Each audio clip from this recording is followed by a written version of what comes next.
All Hit Radio.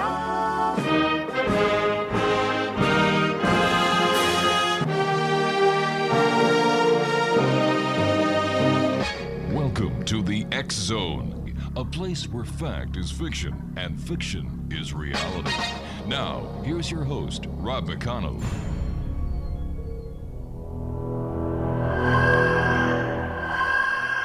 This is the X Zone Radio TV show with Rob McConnell on the X Zone Broadcast Network and our worldwide family of broadcast affiliates. If you have a question for Rob McConnell or his guest, or if you've had a paranormal experience, call toll-free 1-800-610-7035 extension 0 or email xzone@xzoneradiotv.com. On all social media sites, our one address is X Zone Radio TV.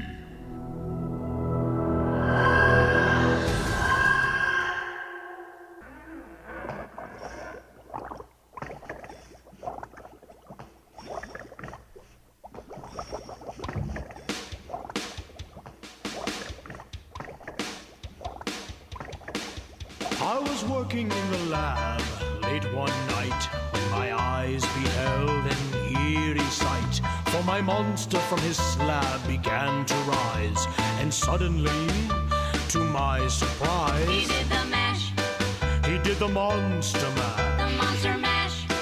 It was a graveyard smash. He did the mash, It caught on in a flash. he did the mash. He did the monster mash. With my love Natari in the castle east to the master bedroom. And welcome back to the X Zone, everyone. I am Rob McConnell, and for the next 4 hours, I'm your host and your guide as together we cross the time-space continuum to this place that I call the X Zone. It's a place where people dare to believe and dare to be heard. It's a place where fact is fiction and fiction is reality.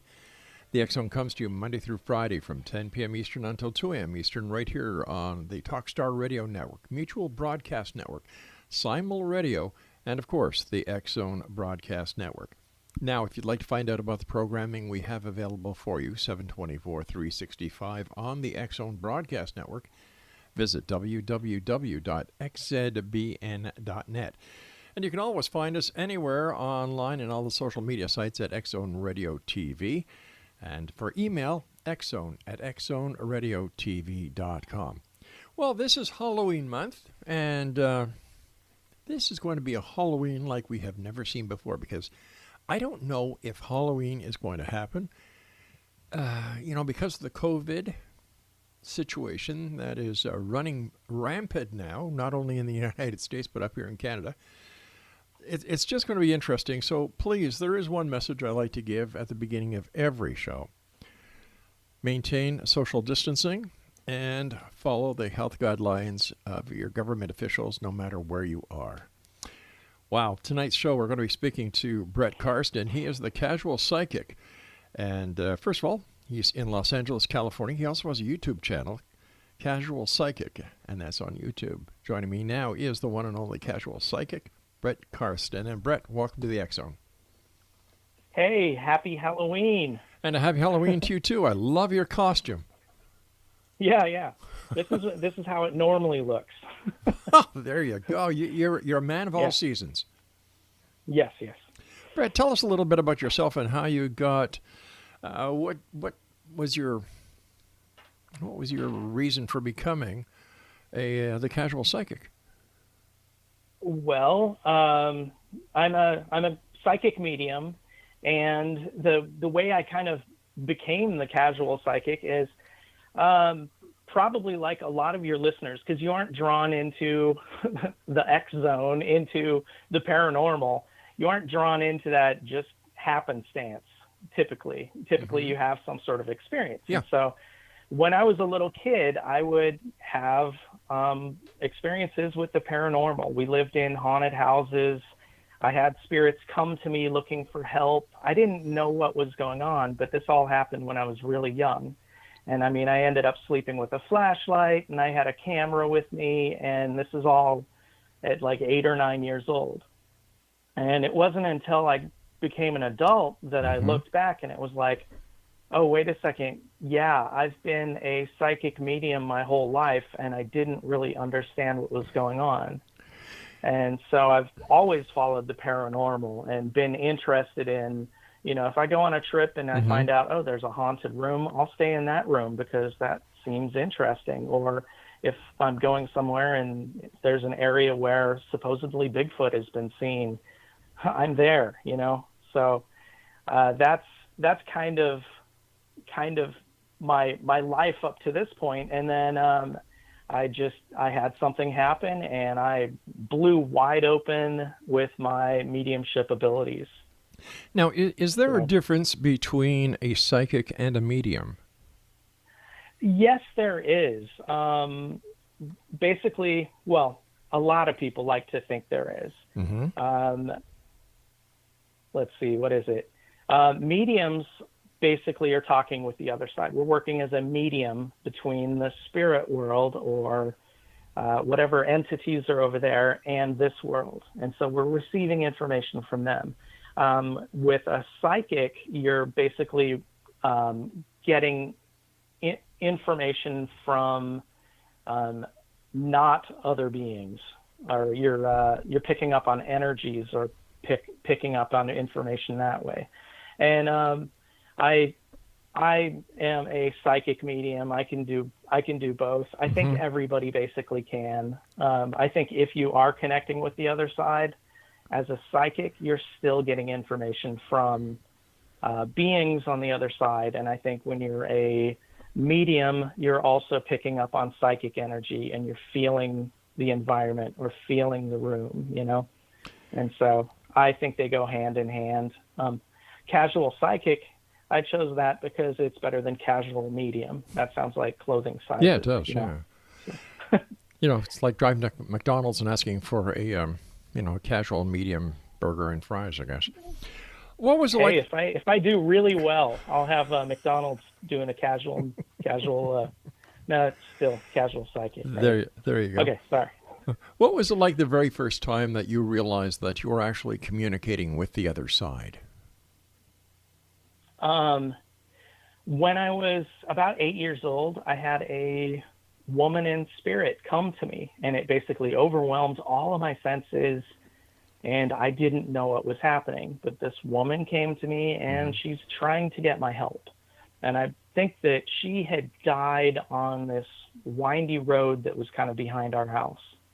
And I think she came to get help and saw that I was just kind of freaked out about the whole thing and started to cry. And so she left me alone. And so that was my first experience with that kind of thing. And then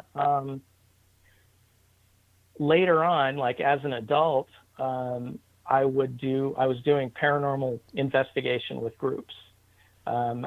This is like when Ghost Hunters came out, that show. That was like the first show to come out, and they kind of made it into a like quasi-scientific pursuit. And they tried to use tools and they tried to debunk things, and it was like, wow, I've been doing this whole thing all my life.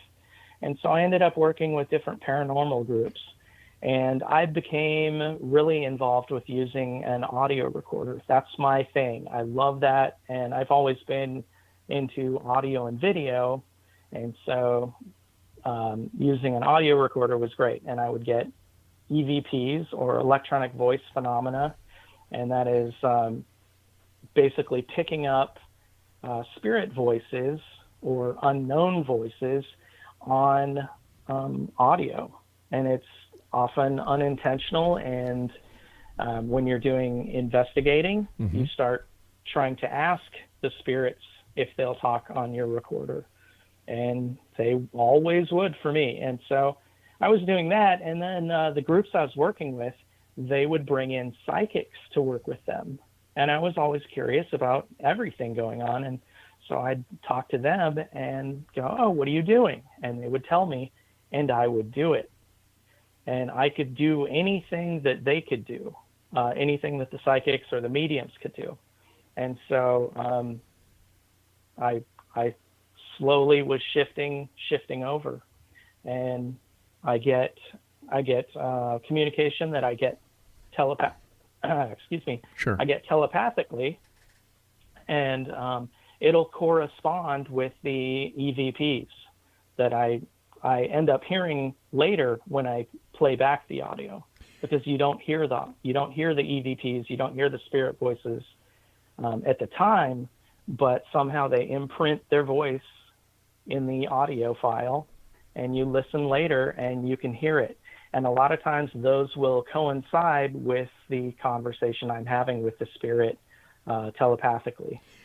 So, Do you have any idea how it works? Because being in the audio industry myself, I have a hard time understanding how something you cannot hear registers on either a digital track or an analog track.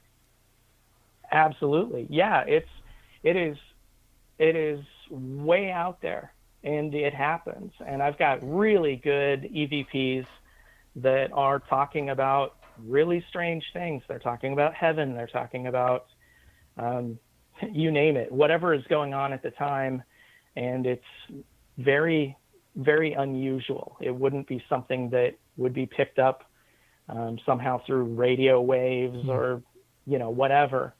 And the way I think it works is I think that the other side has a whole lot of control over time and space, or they can change things.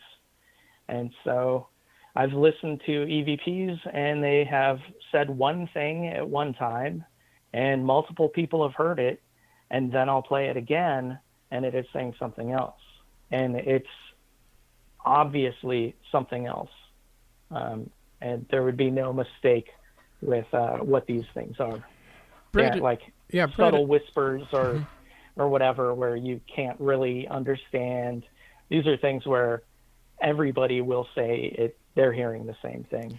Brad, in your opinion, I don't know how it works. in your opinion as a paranormal investigator, do the spirits on the other side want to communicate with those living on this side, or is it the fact of the matter is that we're basically interrupting them when we try to communicate with them? I think it can go both ways.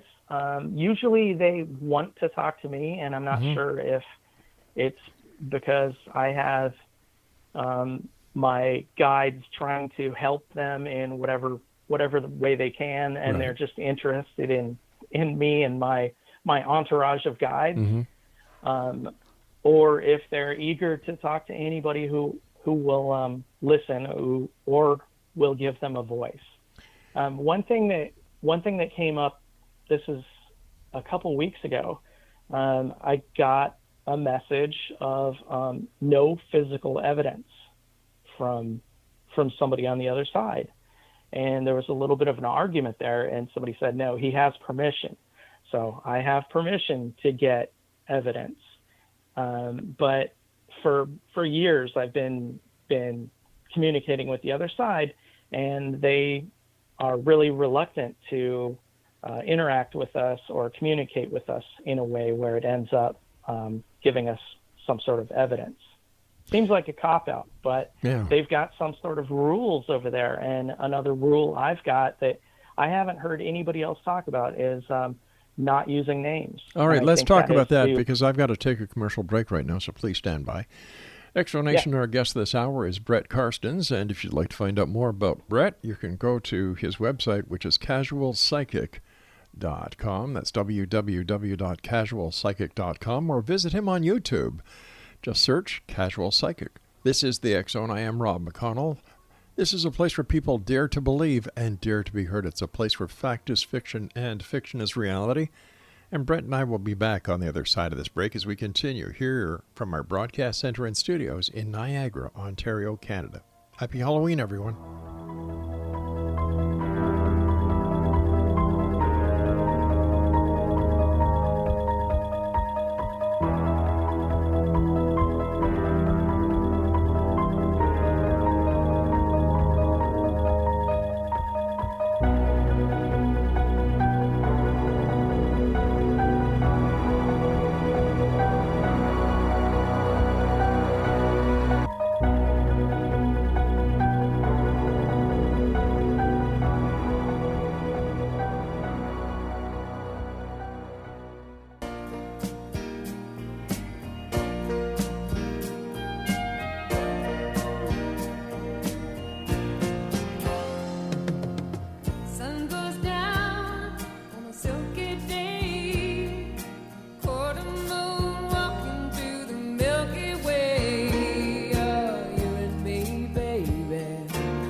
Welcome back, everyone. This is the X Zone.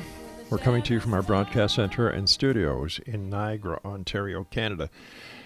Our guest this hour is Brett CARSTENS. He is the Casual Psychic. Visit his website, casualpsychic.com, and also on YouTube. Just go to YouTube and put in his name. Very simple, Casual Psychic. Brett, you were telling us that apparently there is a rule from the other side and that nobody seems to talk about. So let's talk about it here right now. Okay, so yeah, it seems like there's a rule about whether or not spirits are allowed to give us evidence. And I think this comes down from heaven. It's an order from heaven, or an order from God, or however you want to look at the force that's running things. And I say that because I work with angels also, and so the angels will tell spirits that they have permission to speak with me. And everybody's always like, oh, there's a camera, turn off your camera. And they're trying to remain off of camera. So far, they've been pretty successful.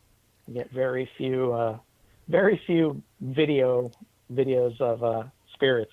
So what is the difference between a spirit and a ghost? I think ghosts are basically living here on Earth, living here in this kind of alongside of this dimension. Spirits are, everybody's a spirit. Everybody's got a spirit. Everybody is that being. But spirits tend to cross over, and they'll go up to heaven or go to the next place. And I think there are probably lots of options.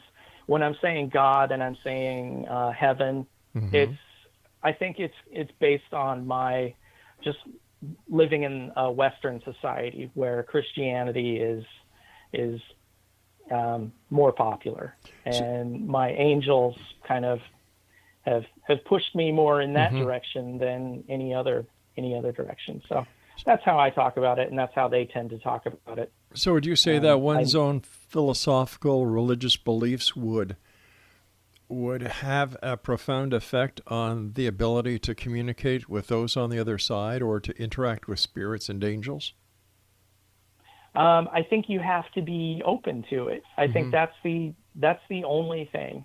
You have to be open to it and willing to trust and willing to believe it's happening. And it's really difficult to trust this stuff until you start to have experiences that validate it. And, this is something happening that is, 100% makes you believe that there is something going on the other side, or you are communicating with spirits. So what would you say what would you say that your specialty is? I do a lot of cleansing and clearing and working with spirit rescue and doing healing type of things. I can communicate with spirits fine.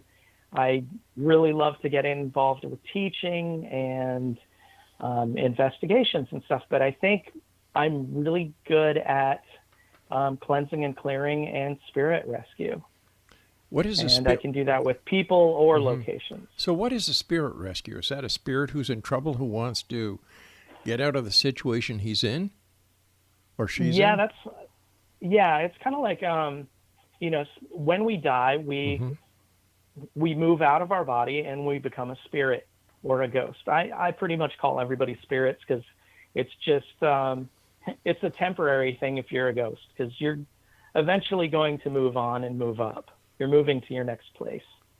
And so sometimes spirits will cross over and they don't know that they've died, or they don't realize it, or they're unaccepting of it, or they're in such a deep emotional funk or mental space that they just can't push themselves to go into the light, to move beyond where they are.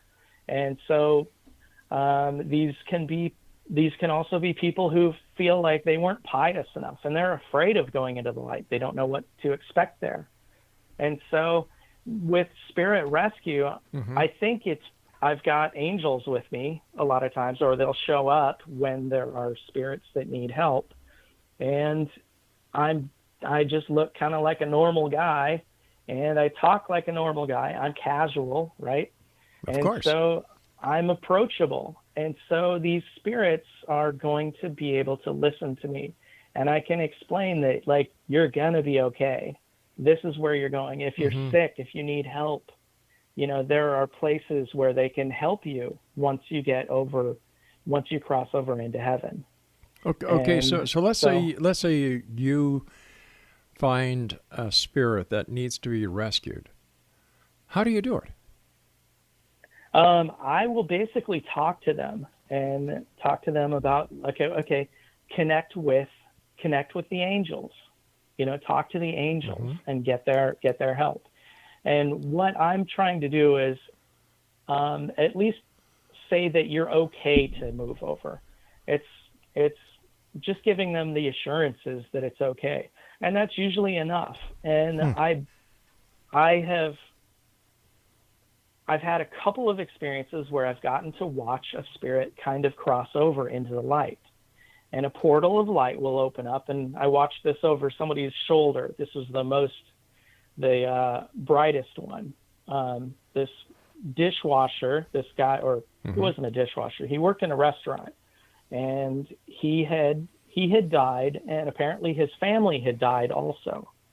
And he was in this restaurant, and he was angry, and he would bang things around. And the people that worked in the restaurant had actually asked me to look into it.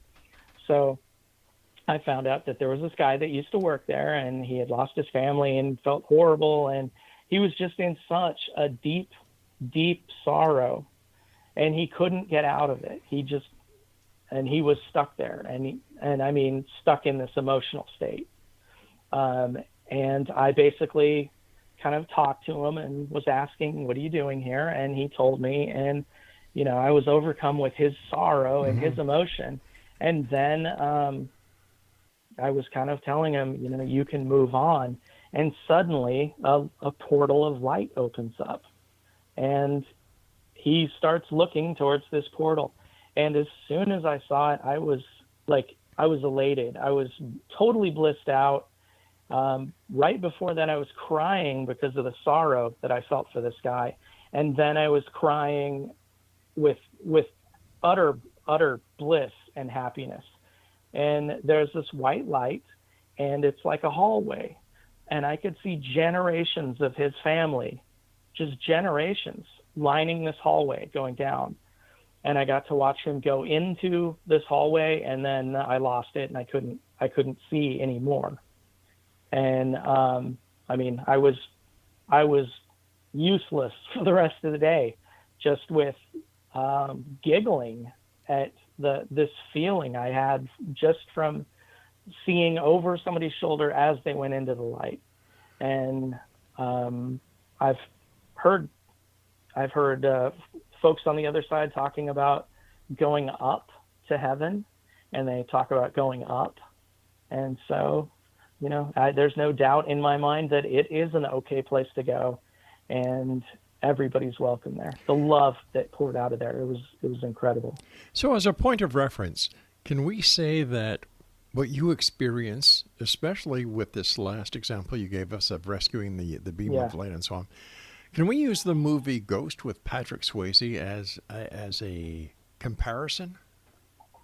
Oh, you know, that was a really good movie. I can't remember what it looked like with the going into the light, but I'm sure they got it pretty close, because I feel like a lot of the movie was pretty neat and pretty accurate.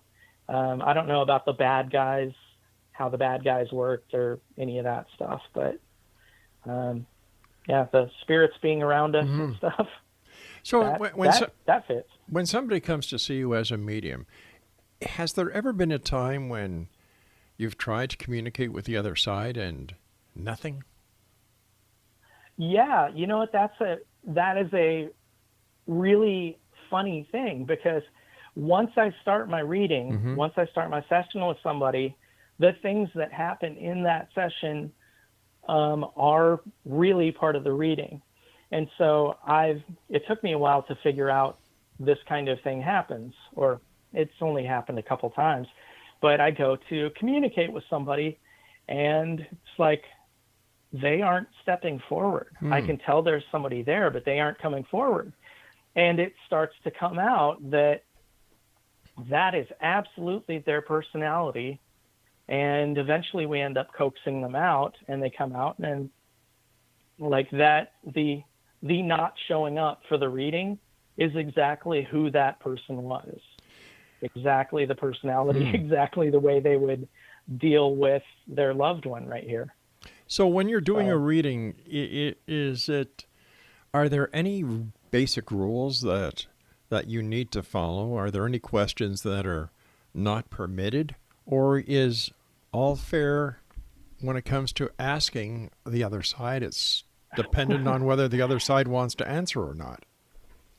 Absolutely. Yeah, you put it right. I can ask whatever I want. They're, it's the other side. They're real people, and they're just like we are. So, with my attitude and approach are casual, but in practice, I'm very passionate and professional, and I'm very serious about it. So with my attitude, they know me. They already get an idea of who I am. I'm going to ask the question, and if they don't feel comfortable answering, they don't have to. They're just as real as we are, if not more real. They talk about us like we're asleep. So, has there ever been a time when somebody's asked a question of you to ask to the other side? You've asked the question, and the answer comes back, and you just don't want to relay the information to the person for one reason or another? You know what? Psychics and mediums we have a huge responsibility. When I go and if I go and I see a medium or a psychic and they tell me something, I take that to heart, and that lives with me for years. Really? I mean, because it's something very unique that comes from the other side. And so a lot of times if somebody's coming to me, this is their experience with the other side. And so I want to be very careful and very cautious with how I present a message, because sometimes we're shown exactly what the thing is, exactly what the message is, or we're told the precise words to use with the message. And then other times it's like playing charades, and I don't want to get charades wrong and tell somebody something and have them take it to heart, where it's like, okay, this is me not understanding what the spirit is trying to tell me. Usually they're pretty right on. And if they're showing me a red rose or whatever, I don't really go into, I don't have like a book of symbols that I use with my guides and with the other side, like a lot of mediums do. I just see a red rose, and I'll take it as, okay, I'm seeing a red rose. And it might be that a red rose means something very specific to this person, or I'm kind of rambling and going in circles here. But all right, just give us a sec. We'll give I hope I'm answering your question. I'll give you a couple of seconds here to regroup yourself as we take this commercial break. And Exo Nation, if you'd like to find out more about our special guest this hour, the Casual Psychic, the one and only Brett Carstens, visit him online at casualpsychic.com or check out his YouTube channel. Just put in the search engine Casual Psychic. We'll be back. Don't go away.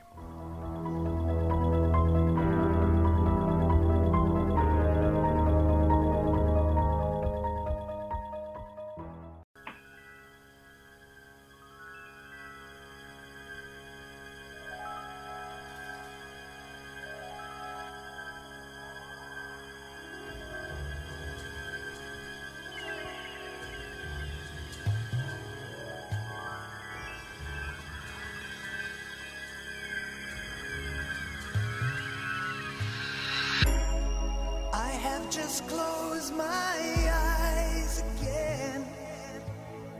Climbed aboard the dream with a chain. Driver, take away my worries of today and leave tomorrow behind. Oh, dream.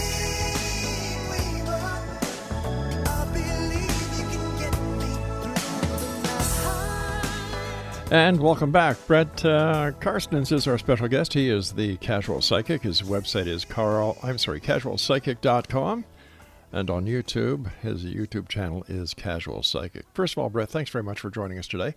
Can the spirits on the other side actually predict the future, or can they only tell certain things that will affect certain people?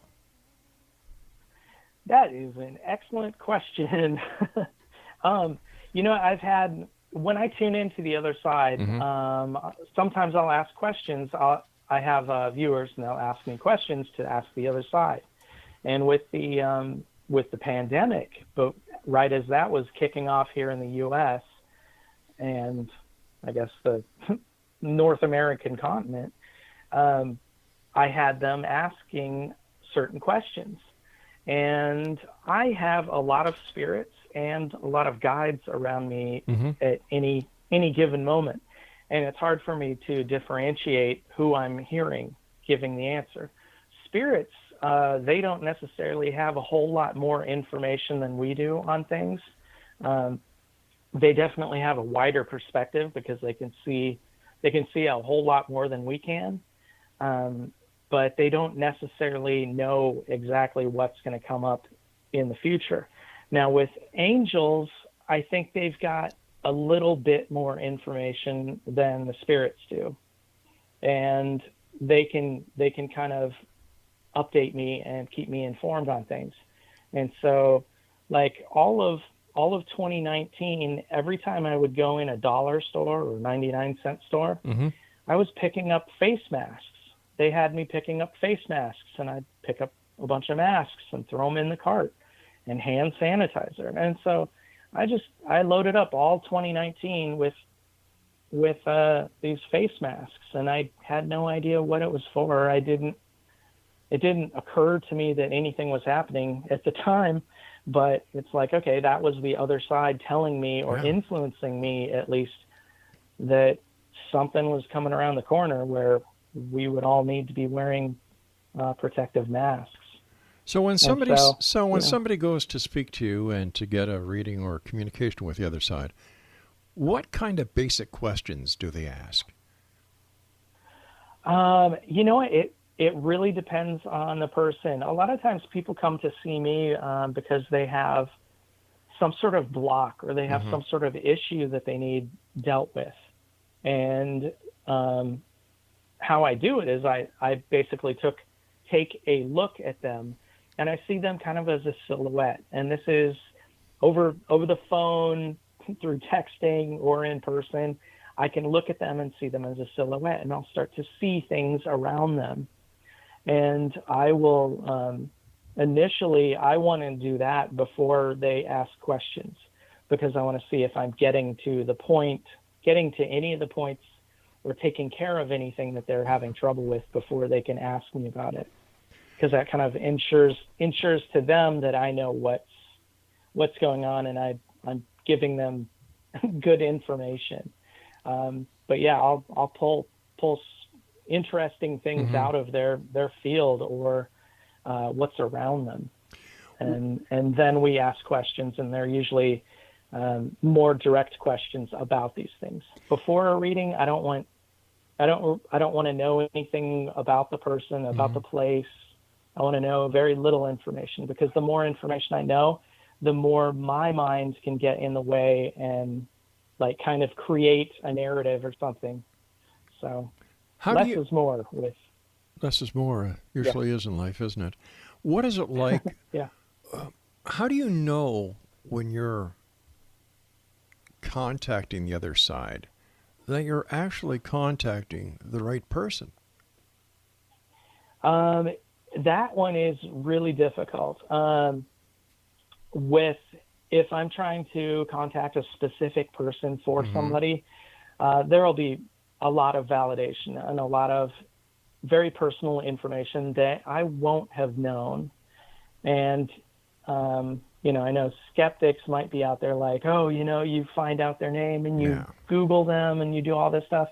It's like, I don't have I'm too lazy to do anything like that. I just listen to the spirits, and they tell me information. And like one of my favorites was, this was actually in some class that I took from somebody, or I was working with them or something, but they wanted a demonstration. And so I started talking to somebody, and this was all blindfolded. I didn't even see the person or whatever, but I'm like, oh yeah, you had, I feel like your grandfather is here, and he's showing me this big car, and he's showing me that you guys would pack in, and it was like the whole family would pack in, and this was after church on Sunday, and you would go somewhere like Sizzler, and it was everybody going to Sizzler, and I don't know if it was Sizzler, and I take the blindfold off, and they're crying, and they're like, yeah, that was Sizzler, and it was his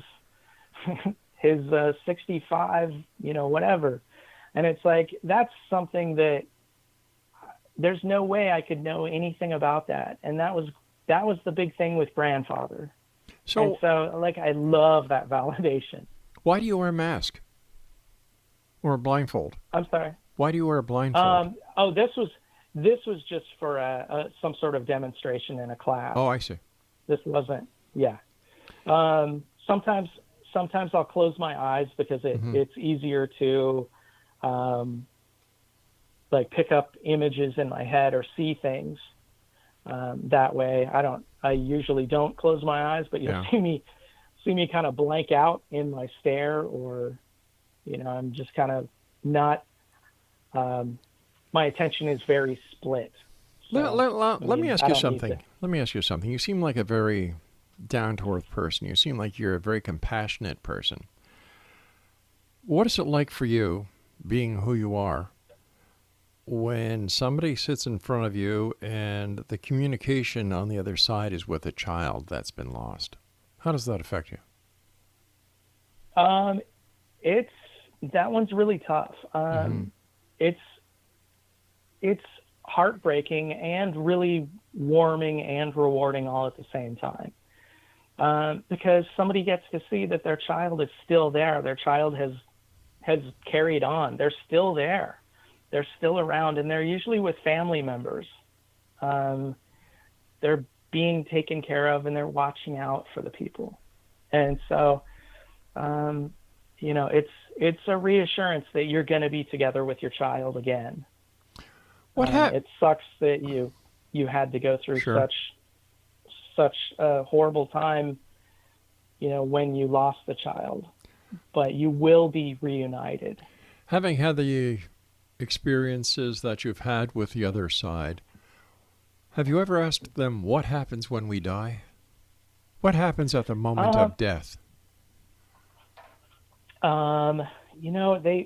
I've kind of gotten that information without having to ask it directly. When we die, and this is from my own experiences and own things I've heard from the other side, and then also in talking with other mediums. When we die, like right before we die, usually we're pulled out of the body, and we start, if it's a disease or something and we're in the hospital, or it's a slower kind of transition, we will begin to transition kind of back and forth between the realms beforehand. But if it's a car accident or something like that, right before the impact, we're kind of pulled out, and we have an angel there or family members there ready to help us make the transition to the other side. And a lot of times spirits will hang out, and they'll wait around and see their funeral and kind of get some sort of closure, and then move on and go to heaven. And then, once they get in heaven, I don't have a whole lot of information. I've done some like astral travel kinds of stuff and past life regression work, where I've seen a little bit of stuff between lives and I guess somewhere, some administrative area in heaven or something like that. So let's put it this way: you get to the Golden Gates, and St. Peter doesn't let you in. I don't think that happens. You don't. I think we're here on Earth to learn and develop and grow and become a bigger, better person, a better soul. And I think we also have to play roles. And there are people that play the protagonist and people that play the antagonist. And sometimes, somebody has to play that role, and it gives everybody else a whole lot of opportunity to level up and grow. And it's always a struggle, and it's always a tough thing. But those are the things that build us and make us better, and make us better souls, better people. Brett, based on your experiences, is reincarnation real, or is reincarnation a myth? Reincarnation is real. I am totally sure of it. I've had past life regressions done by other people, and I've done some myself, just going into really deep meditative states and taking myself places.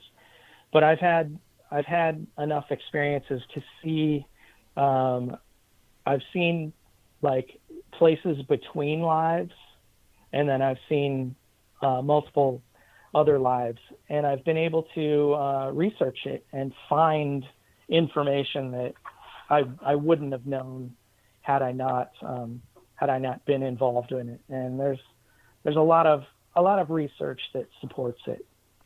What happens then, Brett, if somebody comes to you for a reading? Let's say Aunt Bertha passed away 15, 20 years ago, but there's something that we need answered. We need that final closure from Aunt Bertha. You try and contact Aunt Bertha, and she's been reincarnated already. What happens?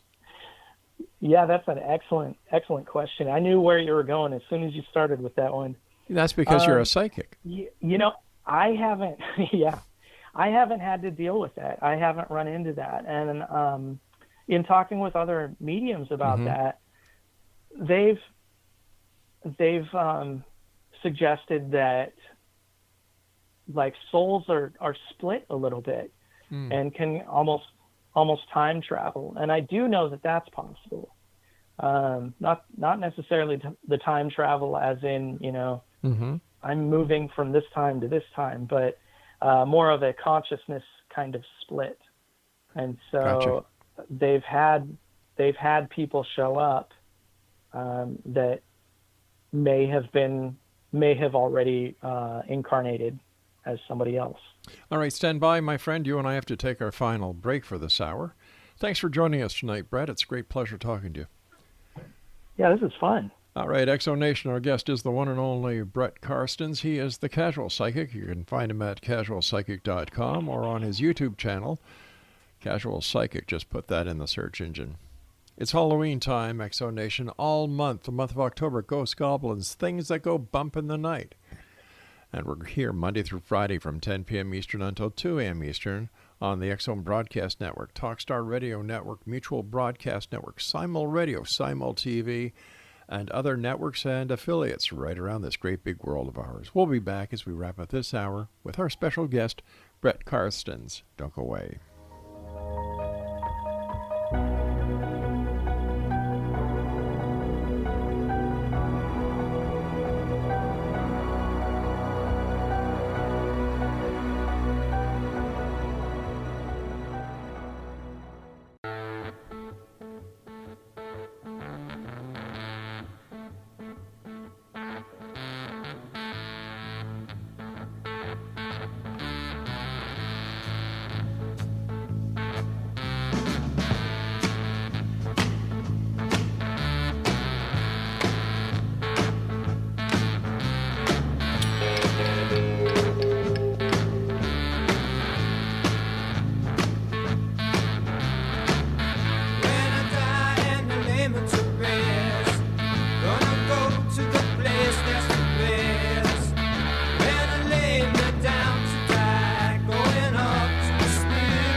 Welcome back, everyone. Brett CARSTENS, our guest this hour. His website, casualpsychic.com, and his YouTube channel is Casual Psychic. First of all, Brett, thanks very much for joining us. Great talking to you. Where, in your opinion, based on not only are you a medium, not only are you a psychic, not only do you do EVPs, but you also do paranormal investigations. And where has been the most haunted location that you, Brett, have investigated? Ooh, that's a good one. You know what? I think the places where spirits are distressed is a major place where they're still hanging around and kind of messed up and causing problems. And these are like prisons and mental asylums and hospitals and places where they've kind of had some struggle. And I think old Idaho Penn, that I got to go through there on one of my rides. So for my channel, I go and I do these motorcycle rides, and I'll be out for like a month, and I get to explore, and my wife lets me go do this stuff. Mm-hmm. So I'm very grateful. But I got to stop at old Idaho Penn, and that place had so much going on. There were so many spirits around, and I've got some incredible EVPs. But yeah, I think that place was probably one of the most haunted places. Why do you think they hang around insane asylums or tuberculosis hospitals or mental institutions? Why do they keep hanging around? Why don't they just buzz off? I think they get stuck in some sort of like mental or emotional place where they kind of don't realize they can go, or they're familiar with the place. And I mean, as awful as it is, and this is like a place where I would love to do a spirit rescue, and I did while I was there. I don't know, how many folks I helped up or whatever, but like at a prison or whatever, it's like, yeah, you guys served your time. You don't need to be, hanging out here, and then you don't need to still have that bully kind of behavior or attitude, towards the other spirits or towards anybody coming through. You don't have to do that. You can like be done with this chapter of your life and go try to be a better person. Yeah. I've been speaking to a number of people this month because of Halloween month here in the X Zone, and I'm surprised to find out, Brett, that a lot of these locations that are haunted are now charging admission to paranormal investigators. Yeah, that one, it's like, I get it. I was in paranormal groups, and it's like, yeah, they're looking for a place that's supposedly haunted to go check out and, go have their experience and try to learn something and really expand their own belief system, expand their paradigm. And, but it's exploiting the spirits, and a lot of times it's exploiting pain. I also think it's exploiting it's also exploiting the paranormal investigators, because you guys do everything out of pocket. Yeah. There's not a whole lot of money in paranormal investigation. And then you yourself, you do videos, you put them on YouTube, you basically are marketing these places, and yet they have the audacity to charge you. You know what? With a lot of the places I go, I don't do some sort of overnight investigation. So would you say you're more of a travel guide?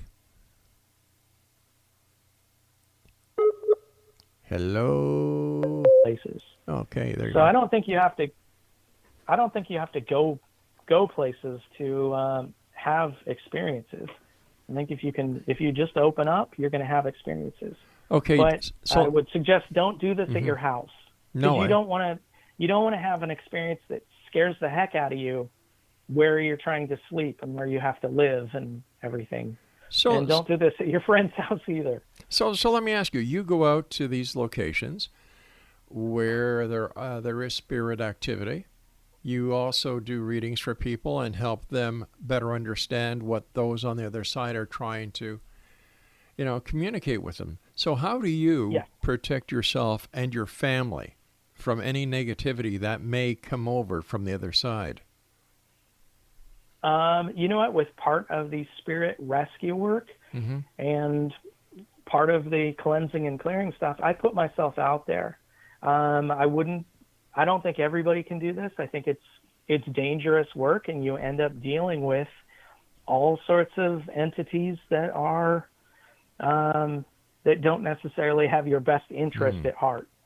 And so you have to be very careful with it. And I think I don't think there's any one stone or gem or talisman or even using white light. I don't think any of these things can take care of everybody or every possibility or any sort of funky energy that gets attached to you.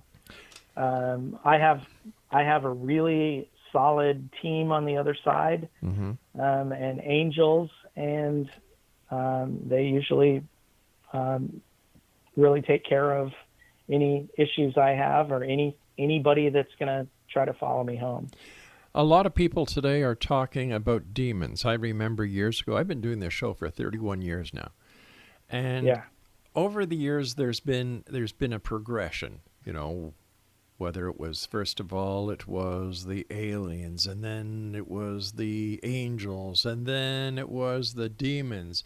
And once again, it turned where it was aliens and then the angels. And it seems we're back in the days of the demons.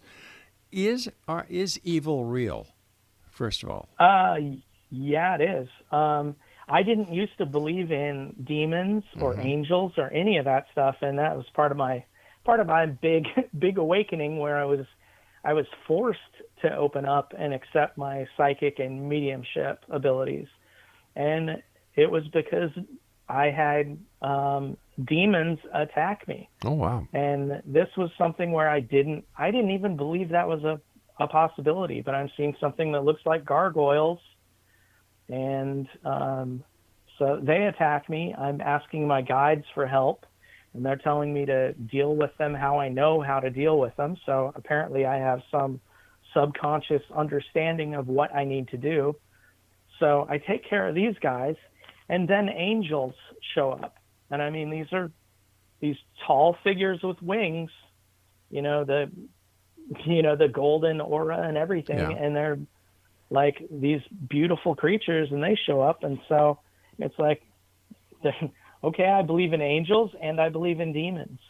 And I've dealt with or worked with both off and on for a long time. And when this happened, I wasn't the only one that saw this stuff happen. So it wasn't just like, oh, I'm having this weird thing happen. So I'm immediately jumping into it's demons, because I do hear that and see that in a lot of cases. I think demons are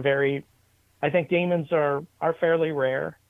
And I think there are a lot of, people that were uncool while they were here, and they were mean and nasty, and they die and they hang out, and they still want to be mean and nasty. Let me ask you, in your opinion, why do ghosts hang around graveyards? Why do people keep flocking to graveyards? Like, that's the last place I'd want to hang out if I was a ghost or a spirit. For sure. Send me to the local bar. Yeah, exactly. Well, actually, a bar is probably a place where you don't want to hang out unless you're an alcoholic or something, because that's where people get attachments. Really? In places where they're doing these habits or things that a spirit might miss or might want to live vicariously through you. So going to the graveyard thing. I like going to graveyards because they're one of the most peaceful places around. There are often very few living people around, and it's like a nice place to hang out and meditate and just kind of commune. And I feel like they're holy ground. Yeah. In my opinion, I know there's a difference between a graveyard and a cemetery, and one belongs to a church, but I feel like they're holy ground, and they're a sacred place, and I just feel really comfortable in them. So I go I go to graveyards, and I love looking at the tombstones and all of that stuff. And I'll talk to spirits while I'm there, but I think spirits will show up wherever I go. I think that's So because I could go to Walmart and well, Walmart's a whole new story for another show that we'll have to do one day. But you know, I think one of the reasons why spirits talk to you is that you seem to be a real level-headed person who respects them. Oh, I think so. I mean, that's part of my casual thing. Yeah. I am. This is what you see is what you get. You know, I'm very transparent, and I'm going to be very straightforward. And really, you know, the mean, nasty spirits that are still hanging around and making people think they're demons, I still want them to move on to the next place. They can drop that facade, you know. Yeah. Like I really want the best for everybody. Listen, we've got about 2 minutes left. What are your final thoughts, and what would you like to share with the Exo Nation tonight? You know what? I'm really proud of my YouTube channel, Casual Psychic, and I'm like really working hard on that. I love doing it, and I think it's really informative with kind of showing what it's like. I show my insecurities on there when I'm talking to spirits, and I'll show when I'm wrong and stuff like that. And so I, you know, definitely go check that out. And if you want to book a session with me or connect with me another way, you can find me through casualpsychic.com. That I think directs to my other website that's just my name, but Casual Psychic is something people can figure out how to spell. So that's great. Yeah, come check me out. Got about, Craig is telling me 65 seconds. Okay, so how do you celebrate Halloween? You know what? I embrace the whole thing. I mean, I love Halloween. But this year, yeah, it's going to be a weird one. I think we're going to turn off our lights and just kind of watch spooky movies and eat popcorn or something like that, and not hand out candy or anything, because I don't want to encourage people to go out, because I'm afraid that we're still pretty deep in this COVID thing. I do too. I think that this is the calm but before the storm. Brett, I want to thank you ever so much for joining us. Thank you, and we'll have to have you back on in the future. And Exo Nation, if you'd like... Pardon? I'd love that. Thank you. All right, and Exo Nation, if you'd like to find out more about Brett, visit his website, casualpsychic.com, and visit his YouTube channel. Just type in at YouTube, Casual Psychic. I'll be back on the other side of this commercial break with the news at 6.5 minutes past the top of the hour as we continue here in the X Zone from our broadcast center and studios in Niagara, Ontario, Canada. Speaking about TV channels, visit the X Zone TV channel on Simul TV. Let me see. In August, it was reported 43,286,000 viewers. That's not a bad view, is it, guys? We've got movies. We've got interviews. We've got documentaries. We've got a whole lot more. I'll be back on the other side of this break. Whatever you do, don't go away.